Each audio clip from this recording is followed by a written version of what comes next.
तू चंडेल से हाथ मिला रहा था।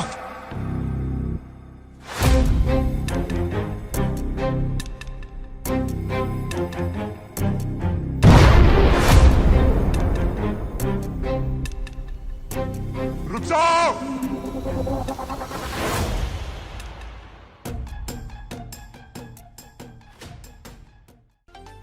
सूर्य निभाएगा किस राजा का किरदार? कैसे हुई साम्राज्य की स्थापना? क्या थे युद्ध के कारण? हेलो दोस्तों, आप सभी का स्वागत है बॉलीग्राज स्टूडियोज में। यह कहानी है भारत के सबसे फेमस राजा और साम्राज्य की, जिसने पूरे भारत को एक एक कर जीत लिया, लेकिन एक छोटे से राज्य के युद्ध से उसने खुद को बदलने पर मजबूर कर दिया। मौर्य साम्राज्य, जो भारत के एक छोटे से जनपद से भारत का सबसे मजबूत साम्राज्य बन गया था। चंद्रगुप्त मौर्य ने की, फिर उसके बाद बिंदुसार, और फिर बारी थी उस राजा की जिसने मौर्य साम्राज्य को एक नए मुकाम पर पहुंचाया, जो थे राजा अशोक। राजा अशोक जिसने पूरे भारत पर अपना राज्य किया। अशोक का साम्राज्य जितना बड़ा था उतना ही धनी भी था। राज्य के बीचों बीच एक बड़ा महल था जिसकी कोई बराबरी नहीं कर सकता था। चारों तरफ से सैनिकों से घिरा बड़े और विशाल हाथियों की सेना हमेशा ही राजा अशोक के आगे पीछे रहती थी। अशोक जितना बहादुर था उतना ही सुंदर, ऊंचा, लंबे कद वाला और लोहे जैसे हाथ वाला, जो अगर किसी पर पड़ जाए तो वो इंसान धरती को ही छोड़ दे। सोने के आभूषण से लदा शरीर, लंबे बाल और सर पर सोने से जड़ा हुआ मुकुट, चेहरे पर सूर्य जैसी चमक और लंबी मूछें और आवाज जैसे बिजली की गड़गड़ाहट।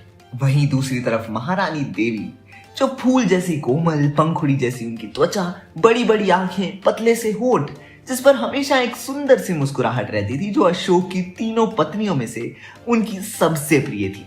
अशोक ने अपने पराक्रम और बहादुरी से पूरे भारत को जीत लिया था, लेकिन उसका पड़ोसी राज जो कलिंग था, ना ही वो उसके दादा चंद्रगुप्त मौर्य के सामने झुका और ना ही पिता बिंदुसार के सामने। और यही चिंता अशोक को खाई जा रही थी कि कैसे वो इस छोटे से राज्य को अपने साम्राज्य में मिला ले।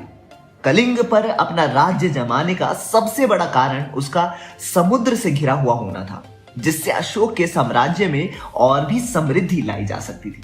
वही कलिंग, जो आज का ओडिशा, आंध्र प्रदेश का कुछ भाग है, वो उस समय पर कलिंग राज्य कहलाया जाता था, जो नंद वंश द्वारा रूल किया जाता था। कलिंग भले ही एक छोटा सा राज्य था, लेकिन सैन्य शक्ति में मौर्य साम्राज्य को अच्छी टक्कर देता था। अशोक अपनी सभा में आते हैं। चारों तरफ सभा में अशोक की जय जयकार हो रही होती है। अशोक जाकर अपने सिंहासन पर बैठ जाता है और सभा को शुरू करने का आदेश देता है। अशोक को सेनापति बोलता है, महाराज, आज फिर हमारी सेना के लोगों में और कलिंग की सेना में छोटी झड़प हुई। दूसरा सभापति बोलता है, महाराज, हमें कलिंग पर हमला कर देना चाहिए। इन्होंने हमें कम आंक कर बहुत बड़ी भूल की है। अशोक सभी की बातों को सुन रहा होता है और बोलता है, वो हमारा पड़ोसी राज्य है, हमें उनके साथ एक सभ्य पड़ोसी की तरह ही व्यवहार करना चाहिए। यदि किसी से कोई गलती होती भी है तो इसका समाधान युद्ध नहीं, बातचीत है।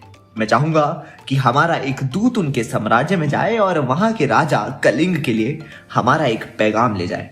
क्या होगा उस पैगाम में, जानने के लिए देखते रहिए हमारे चैनल बॉलीग्राज स्टूडियोज।